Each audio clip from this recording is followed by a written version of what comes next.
कक्षा नौवीं की स्टूडेंट फाइल लिए आपका विषय विज्ञान का त्रैमासिक परीक्षा 17-25-26 का पेपर लेके आ चुके हैं। आप लोग बहुत सारे यहाँ पर कमेंट डाले थे कि विज्ञान विषय का पेपर लाओ, तो इस वीडियो में हम आपका संपूर्ण उत्तर सहित विज्ञान विषय का पेपर कंप्लीट करेंगे।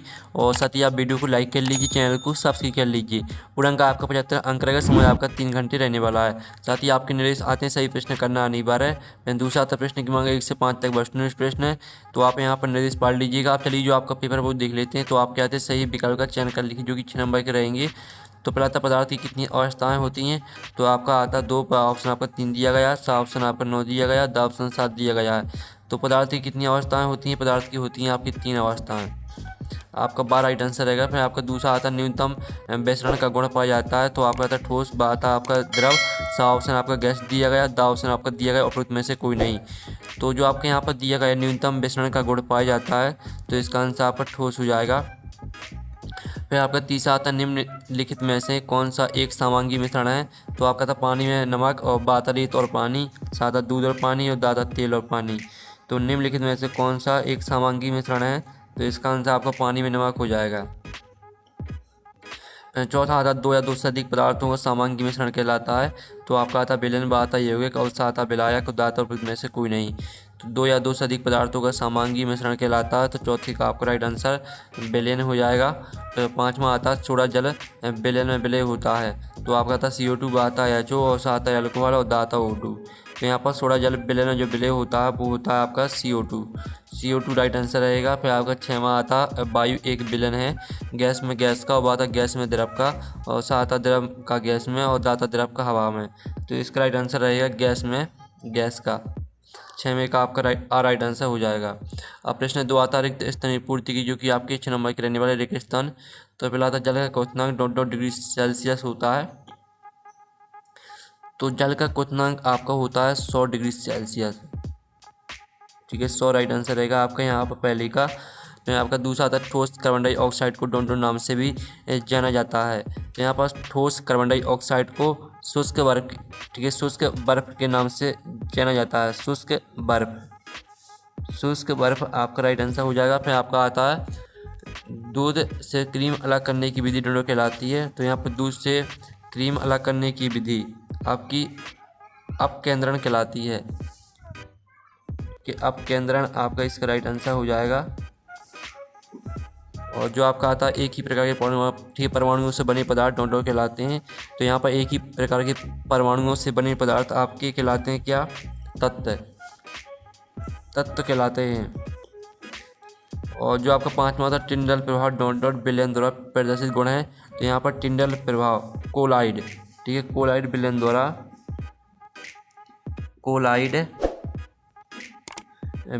प्रदर्शित गुण है। फिर आपका 6वां था लाइसोसोम को कोशिका की डोंटो कहा जाता है, तो यहाँ पर लाइसोसोम को कोशिका की आत्मघाती थैली कहा जाता है। ठीक है, आप यहाँ पर देखते आत्मघाती थैली। इस तरह से आपके रेगिस्तान कंप्लीट हो जाते हैं। यहाँ प्रश्न 3 आता है सत्य का लिखिए, जो कि 6 नंबर के रहने वाले हैं। तो पहला था ठोसों की कण स्वतंत्र रूप से गति करते हैं, तो पहला आपका सत्य हो जाएगा। ठीक है, पहला आपका सत्य रहेगा। दूसरा आता ऊष्मा की आपूर्ति करने से कणों की गतिज ऊर्जा घटती है, तो आपका यह सत्य रहेगा। और जो आपका यहाँ पर तीसरा आता कोशिका जीवन की सबसे छोटी इकाई होती है, तो आपका यह सत्य रहेगा। और जो चौथा आता रॉबर्ट हुक ने जीवित कोशिका की खोज की थी, तो आपका यह असत्य रहेगा। फिर आपका आता 5वां माइटोकॉन्ड्रिया को कोशिका का पाचन केंद्र कहा जाता है, तो आपका यह असत्य रहने वाला है। जो 6वां आता सभी कोशिकाओं में प्लास्टिड्स पाए जाते हैं, तो आपका यह भी असत्य हो जाएगा। तो इस तरह से जो आपके सत्य असत्य है वो पूरी कंप्लीट हो जाते हैं। आपका तीसरा रहेगा सत्य, बाकी आपके असत्य रहने वाले हैं। चलिए आपके यहाँ पर देख लेते हैं। प्रश्न आता है 4 सही जोड़ी मिलाइए, जो कि आपकी 6 नंबर की रहने वाली हैं। पहले आती ठोस को आपको मैच कर देना निश्चित, ठीक है, आकार और आयतन से। और दूसरी आती है, ठीक है, ब्राउनियन गति, तो इसको आपको मैच कर देना कणों की अनियमित गति। मैं आपकी आती जाइलम, तो जाइलम को आपको ठीक है, जड़ों से जल एवं खनिजों का परिवहन से मैच कर देना है। और जो आपकी चौथी आती है फ्लोयम, तो फ्लोयम को आपको पत्तियों से भोजन का परिवहन से मैच कर देना है। और जो 5वीं आती है प्लेटलेट्स को आपको मैच कर देना रक्त का थक्का जमाना से। और जो 6 में आती है रक्त, तो रक्त को आपको ऑक्सीजन व पोषक तत्व परिवहन से मैच कर देना है, ठीक है। ये आपकी 6वीं रहेगी। इस तरह से जो आपकी सही जोड़ी वो कंप्लीट हो जाती हैं, आपने ध्यान से देख ली होंगी। अब प्रश्न 5 आता है। निम्नलिखित प्रश्न को होता है एक वाक्य में लिखी, जो कि 6 नंबर के रहेंगे। तो पहला रक्त किस प्रकार का ऊतक है, तो यहाँ पर रक्त है आपका संयोजी ऊतक। संयोजी ऊतक आपका इसका राइट आंसर हो जाएगा। और जो आपका यहाँ पर दिया गया हृदय पेशियाँ कहाँ पाई जाती हैं, तो आपकी जो हृदय पेशियाँ हैं, हृदय पेशियाँ आपकी हृदय में पाई जाती हैं। हृदय आपका रहेगा इसका आंसर। और जो आपका आता था वेग का एसआई इकाई क्या है, तो इसकी आंसर रहेगा मीटर प्रति सेकंड, ठीक है। मीटर प्रति सेकंड आपका इसका आंसर हो जाएगा। और जो आपके यहाँ पर आता है वेग परिवर्तन की दर को क्या कहते हैं, तो वेग परिवर्तन की दर को कहते हैं त्वरण। त्वरण आपका राइट आंसर रहेगा। तो स्टूडेंट आप वीडियो को लाइक जरूर कर लीजिए, चैनल को भी सब्सक्राइब कर लीजिए, ठीक है। आपका चौथा हो गया। 5वां आता है औसत चाल का सूत्र लिखिए। तो औसत चाल का सूत्र होता है आपका औसत चाल बराबर, ठीक है, कुल दूरी बटे में आपका हो जाएगा कुल समय, ठीक है। आपका यहाँ पर हो जाएगा औसत चाल का सूत्र, औसत चाल बराबर कुल दूरी बटे में कुल समय। फिर आपका 6वां आता है दूरी समय आरेख ग्राफ का ढाल क्या दर्शाता है, तो इसका आंसर रहेगा वस्तु की चाल दर्शाता है, ठीक है। वस्तु की चाल आपको लिखना है, दूरी समय आलेख वस्तु की चाल दर्शाता है। इस तरह से आपका इसका आंसर रहेगा। तो इस तरह से आपके 100 वाक्य मतलब कंप्लीट हो जाते हैं।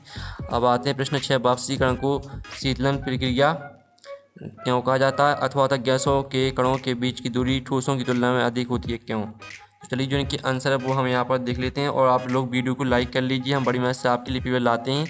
अब चलिए आपका 6वें क्वेश्चन का आंसर देख लीजिए। वाष्पीकरण को शीतलन प्रक्रिया इसलिए कहा जाता है क्योंकि वाष्पीकरण के दौरान तरल के कण अपने आसपास से गुप्त ऊष्मा को अवशोषित करके वाष्प में बदलते हैं, जिससे आसपास का क्षेत्र ठंडा हो जाता है। और अथवा का आंसर देख लीजिए। गैसों के कणों के बीच की दूरी ठोसों की तुलना में अधिक क्यों होती है, तो गैसों के कणों के बीच की दूरी ठोसों की तुलना में अधिक होती है क्योंकि गैसों में कणों के बीच का आकर्षण बल बहुत कम होता है। इस कम आकर्षण बल के कारण कण स्वतंत्र रूप से और बहुत तेज़ी से गति करते हैं। इस तरह से आपका अथवा का आंसर रहेगा। फिर आपका आता वाष्पीकरण की गुप्त ऊष्मा से क्या आशा है, ठीक है। और साथ ही आप यहाँ पर अथवा का भी देख लीजिए। अथवा आपका यहाँ पर दिया गया LPG एवं CNG का पूरा नाम लिखना है आपको। तो चलिए जो आपका 7वें क्वेश्चन का आंसर है वो आप यहाँ पर देख लीजिए। आपका वाष्पीकरण की गुप्त ऊष्मा से क्या आशा। वाष्पीकरण की गुप्त ऊष्मा ऊर्जा की वह मात्रा जो किसी तरल को उसके क्वथनांक पर गैस में बदलने के लिए आवश्यक होती है बिना तापमान में कोई वृद्धि किए। साथ ही आप यहाँ पर LPG का पूरा नाम रहेगा आपका, ठीक है, लिक्विड पेट्रोलियम गैस। और CNG का पूरा नाम हो जाएगा आपका कॉम्प्रेस्ड नेचुरल गैस। फिर आप यहाँ पर देख लीजिए तत्व और एकक में आपको अंतर लिखना है, अथवा धातु अधातु में अंतर लिखिए। तो ये आपका तत्व और एकक में अंतर दिया गया, ठीक है। तत्व एक शुद्ध पदार्थ है जो केवल एक ही प्रकार के परमाणु से बना होता है, जिसे रासायनिक विधियों द्वारा सरल पदार्थों में विभाजित नहीं किया जा सकता, जैसे ऑक्सीजन हाइड्रोजन। एक शुद्ध पदार्थ है जो 2 या 2 से अधिक तत्वों के परमाणु के निश्चित अनुपात में रासायनिक संयोग से बनता है। इसे रासायनिक विधियों द्वारा सरल पदार्थों में विभाजित किया जा सकता है, जैसे H2O, कार्बन डाइऑक्साइड, CO2। साथ ही आप अथवा का आंसर देख लीजिए। धातु धातु में अंतर। धातु में कठोर चमकदार, ठीक है, आघातवर्ध और तन्य होती हैं। ये ऊष्मा और विद्युत सुचालक होती हैं। अधातु में समानता, भंगुर और, ठीक है, गैर चमकीली, आघातवर्ध और तन्य होती हैं। और ये ऊष्मा और विद्युत की कुचालक होती हैं, ठीक है। आपका धातु में अंतर हो जाता है। और फिर आपका 9वां प्रश्न आता है समांगी मिश्रण किसे कहते हैं, उदाहरण सहित लिखिए। अथवा निलंबन मिश्रण किसे कहते हैं, उदाहरण से लिखिए। तो आप यहाँ पर देख लीजिए। आपकी समांगी मिश्रण की परिभाषा दी है। और मिश्रण जिसमें घटक एक दूसरे में पूरी तरह से घुल जाते हैं और पूरे मिश्रण में एक समान संरचना होती है, समांगी मिश्रण कहलाता है। इसके घटकों को नग्न आंखों से नहीं देखा जा सकता। उदाहरण हो जाएगा नमक और पानी का मिश्रण, चीनी और पानी का मिश्रण। साथ ही इसका अथवा का आंसर देख लीजिए। निलंबन मिश्रण किसे कहते हैं, उदाहरण से लिखिए। यह एक विसंगी मिश्रण है जिसमें विलय के कण घुलते नहीं है बल्कि मध्यम में निलंबित रहते हैं और नग्न आंखों से देखे जा सकते हैं। साथ ही इसका उदाहरण भी देख लीजिए। फिर आपका था प्रोकैरियोटिक और यूकैरियोटिक कोशिका में एक अंतर लिखिए, अथवा था माइटोकॉन्ड्रिया को पावर हाउस क्यों कहा जाता है। तो आप यहाँ पर देख लीजिए, आपका प्रोकैरियोटिक और यूकैरियोटिक कोशिका में अंतर दिया गया। प्रोकैरियोटिक कोशिका में स्पष्ट और संगठित नाभिक नहीं होता, जबकि यूकैरियोटिक कोशिका में एक सुविकसित और संगठित नाभिक होता है जो झिल्ली से घिरा होता है। साथ ही माइटोकॉन्ड्रिया को पावर हाउस क्यों कहा जाता है, तो इसका अथवा का आंसर भी देख लीजिए और आपको स्क्रीनशॉट लेते चलना है। फिर आपका यहाँ पर आता है क्लोरोप्लास्ट का क्या कार्य है, अथवा आता है कोशिका को जीवन की संरचनात्मक एवं क्रियात्मक इकाई क्यों कहते हैं। तो आप यहाँ पर देख लीजिए, क्लोरोप्लास्ट का मुख्य कार्य प्रकाश संश्लेषण करना, जिसकी सहायता से पौधे अपना भोजन बनाते हैं। ठीक है, इस तरह से पूरा याद कर लीजिएगा आप यहाँ पर। और इसका अथवा का आंसर देख लीजिए, कोशिका को जीवन की संरचनात्मक इकाई इसलिए कहते हैं क्योंकि सभी जीवित जीव कोशिकाओं से बने होते हैं। इसे क्रियात्मक इकाई इसलिए कहते हैं क्योंकि जीवन की सभी आवश्यक क्रियाएं जैसे श्वसन, पोषण और सृजन कोशिका के भीतर ही होती है। ये आपका अथवा का आंसर रहने वाला है। और फिर आप यहाँ पर देख लीजिए, रसदानी का क्या कार्य होता है, अथवा राइबोसोम का क्या कार्य है। तो पहले तो आप रसदानी का कार्य देख लीजिए, ये आपका रसदानी के कार्य दिए गए हैं और ये आपके राइबोसोम का कार्य दिया गया है। ठीक है, राइबोसोम का मुख्य कार्य प्रोटीन संश्लेषण करना है, इन्हें कोशिका की प्रोटीन फैक्ट्री भी कहा जाता है। फिर आपका 13वां था ऊतक किसे कहते हैं, उदाहरण सहित समझाइए, अथवा था पेरेन्काइमा ऊतक की 2 विशेषताएं लिखिए। तो पहले तो आप प्रश्न 13वें का आंसर देख लीजिए, ऊतक किसे कहते हैं। ऊतक कोशिकाओं को ऐसा समूह जिनकी संरचना और कार्य समान होते हैं, ये मिलकर एक विशिष्ट कार्य करते हैं। उदाहरण रहेगा आपका रक्त, पेशी ऊतक, तंत्रिका ऊतक। और साथ ही पेरेन्काइमा ऊतक की 2 विशेषताएं देख लीजिए, ये जीवित कोशिकाएं होती हैं और इनकी कोशिका भित्ति पतली होती है, ये भोजन का भंडारण करती हैं और पौधों को सहारा प्रदान करती हैं। फिर आप यहाँ पर देख लीजिए,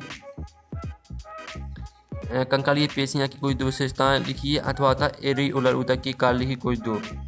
तो आप यहाँ पर देख लीजिए, आपकी कंकालीय पेशी की विशेषताएं देखिए, ये ऐच्छिक पेशियाँ होती हैं, यानी इनकी गति को नियंत्रित किया जा सकता है। इनमें हल्की और गहरी धारियाँ होती हैं। अथवा का आंसर देख लीजिए, एरिओलर ऊतक के कार्य लिखिए। तो ये आपके 2 कार्य दिए गए हैं। फिर आपका आता है कंकालीय, ये तो हो गया आपका 15वां प्रश्न, हम यहाँ पर देख लेते हैं। ठीक है, तो 15वां प्रश्न आपका यहाँ पर आता है पेरेन्काइमा व कोलेनकाइमा में क्या अंतर है, आपको कोई 2 लिखना, अथवा आता है स्टोमेटा के 2 मुख्य कार्य लिखिए। चलिए, आपका 15वें प्रश्न का जो आंसर पहले तो वो हम यहाँ पर देख लेते हैं। तो ये रहा आपका 15वें प्रश्न का आंसर, पेरेन्काइमा और कोलेनकाइमा में अंतर दिया गया है। तो इसका जल्दी से आप स्क्रीनशॉट ले लीजिएगा। और इसका अथवा का आंसर देख लीजिए, स्टोमेटा के आपके मुख्य कार्य ठीक है, वाष्प सृजन, पत्तियों से अतिरिक्त पानी को वाष्प के रूप में बाहर निकालना और गैस विनिमय, प्रकाश संश्लेषण और शोषण के लिए कार्बन डाइऑक्साइड और ऑक्सीजन जैसी गैसों का आदान प्रदान करना। ठीक है, फिर आप यहाँ पर देख लीजिए, आपका 16वां क्वेश्चन आता है। ठीक है, ऋणात्मक त्वरण को परिभाषित कीजिए, इसका ऐसा ही इकाई लिखिए। ठीक है, और अथवा आपका यहाँ पर आता है समान गति और असमान गति का एक उदाहरण दीजिए। तो चलिए, आपका 16वें क्वेश्चन का आंसर देख लेते हैं। तो ये आपका 16वें क्वेश्चन का आंसर है, जब किसी वस्तु का वेग समय के साथ घटता है तो उसे ऋणात्मक त्वरण या मंदन कहते हैं। यह त्वरण की विपरीत दिशा में कार्य करता है। इसकी ऐसी इकाई मीटर प्रति सेकंड है। और साथ ही इसका अथवा का आंसर देख लीजिए, समान गति और असमान गति का उदाहरण। समान गति, एक सीधी सड़क पर स्थिर गति से चलती हुई कार, और असमान गति, भीड़ भाड़ वाले रास्ते पर चलती हुई बस। औसत चाल किसे कहते हैं, अथवा एक समान वृत्तीय गति किसे कहते हैं। तो औसत चाल देख लीजिए, किसी वस्तु द्वारा तय की कुल दूरी और उस दूरी को तय करने में लगे कुल समय के अनुपात को औसत चाल कहते हैं। साथ ही इसका अथवा का आंसर देख लीजिए, एक समान वृत्तीय गति किसे कहते हैं। जब कोई वस्तु एक वृत्ताकार पथ पर एक समान चाल से गति करती है तो उसकी गति को एक समान वृत्तीय गति कहते हैं। अब चलिए, आपका 18वां क्वेश्चन आता है, शुद्ध कपूर और नैप्थलीन में ऊर्ध्वपातन क्यों होता है, कारण लिखिए। अथवा आता है गर्मियों में हमें सूती कपड़े क्यों पहनने चाहिए। तो आप 18वें क्वेश्चन का आंसर देख लीजिए, ये आपका 18वें क्वेश्चन का आंसर रहने वाला है। और ये आपका 18वें के अथवा का आंसर रहेगा, गर्मियों में हमें सूती कपड़े क्यों पहनने चाहिए। तो इसका भी आप स्क्रीनशॉट ले लीजिए। और फिर आप यहाँ पर देख लीजिए, जाइलम एवं फ्लोएम में आपको अंतर लिखना है कोई 3, अथवा आता है हृदय पेशी के 3 लक्षण लिखिए। तो पहले तो आप जाइलम और फ्लोएम में अंतर देख लीजिए। ठीक है, मृत कोश कहाँ है, जीवित कोश कहाँ है। कोश की भित्ति मोटी होती है, कोश की भित्ति सामान्यतः पतली होती है। इस तरह से 3 पॉइंट यहाँ से याद कर लेने हैं। और हृदय पेशी के 3 लक्षण देख लीजिए, अनिच्छेक, साकेत और आपकी लयबद्ध संकुचन। इस तरह से आपके हृदय पेशी के 3 लक्षण हो जाते हैं। फिर 20वां प्रश्न आता है, एक रेलगाड़ी स्टेशन से चलना प्रारंभ करती है और एक समान त्वरण के साथ चलते हुए 10 मिनट में 40 किलोमीटर प्रति घंटा की चाल प्राप्त करती है। इसका त्वरण ज्ञात करना है आपको। अथवा आता है एक ट्रॉली एक अनंत चल पर 2 मीटर प्रति सेकंड स्वाभाविक त्वरण से नीचे जा रही है। गति प्रारंभ करने के 3 सेकंड के पश्चात उसका वेग क्या होगा। तो चलिए आपका यहाँ पर देख लेते हैं। ये आपका यहाँ पर रहने वाला 20वें क्वेश्चन का आंसर। तो इसका पहले तो आप इतना स्क्रीनशॉट ले लीजिए, ये आपका आंसर हो जाता है। ठीक है, इसका जो रेलगाड़ी का त्वरण आ जाएगा 0.0185 मीटर से प्रति सेकंड स्क्वायर। ठीक है, और साथ ही इसका अथवा का आंसर भी देख लीजिए, आपका अथवा का आंसर रहेगा। तो ट्राली का वेग आपका 6 मीटर प्रति सेकंड होगा। ठीक है, इस तरह से आपका अथवा का आंसर भी हो जाता है। 21वां आता है कोलॉइड समांगी मिश्रण और निलंबन में 4 बिंदुओं पर अंतर लिखना है आपको। अथवा था टिंडल प्रभाव क्या है, कोलॉइडों में इसका क्या महत्व है, कोई 2 प्राकृतिक उदाहरण दीजिए। तो आप यहाँ पर देख लीजिए, आपके 21वें क्वेश्चन का आंसर रहने वाला है। पहले तो आपको लिखना है गुण, जिसमें आपका कोलॉइड समांगी मिश्रण निलंबन।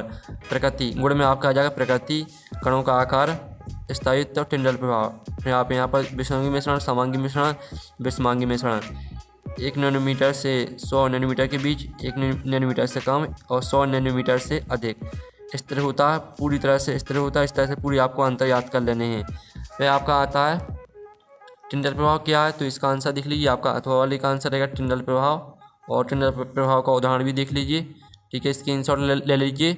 और फिर 22वां आता पदप कोशिका या जंतु कोशिका का स्पष्ट नामांकित चित्र बनाइए। अथवा आता पदप कोशिका व जंतु कोशिका में अंतर लिखना है आपको। तो आप यहाँ पर देख लीजिए, आपका पदप कोशिका का चित्र है, तो इसका स्क्रीनशॉट ले लीजिए। और ये आपका जंतु कोशिका का चित्र दिया गया है। ठीक है, अब चलिए आपका पदप कोशिका जंतु कोशिका में अंतर देख लेते हैं। आपका पदप कोशिका जंतु कोशिका में अंतर है, तो इसका भी स्क्रीनशॉट आप ले लीजिए। फिर आपका आता है जिसमें आपको सूत्र व्युत्पन्न करना है। इसका जो अथवा दिया गया, एक वस्तु 5 सेकंड में 10 मीटर प्रति सेकंड की चाल से चलती है, 15 मीटर प्रति सेकंड तक पहुंचती है। त्वरण और विस्थापन ज्ञात करना है आपको, त्वरण और विस्थापन निकालना है। तो आप यहाँ पर देख लीजिए, आपका 23वें के अथवा का आंसर रहेगा। ठीक है, त्वरण आपका 1 मीटर प्रति सेकंड स्क्वायर आ जाएगा, और इसका जो विस्थापन रहेगा वो 62.5 मीटर आ जाएगा। ठीक है, इस तरह से आपका जो है अथवा का आंसर हो जाता है। जो 23वां क्वेश्चन है, इसका आंसर आप खुद कर लीजिएगा। इस तरह जो आपका पेपर पूरा कंप्लीट हो जाता है। चैनल को सब्सक्राइब कर लीजिए और वीडियो को लाइक ज़रूर कर लीजिए। साथ ही आपको जल्दी से जल्दी 1 मिलियन सब्सक्राइबर कंप्लीट कराने हैं। ठीक है, 6 लाख हो गए हैं, जल्दी से 7 लाख कराइए। तो हम नेक्स्ट वीडियो में मिलते हैं। Thanks for watching.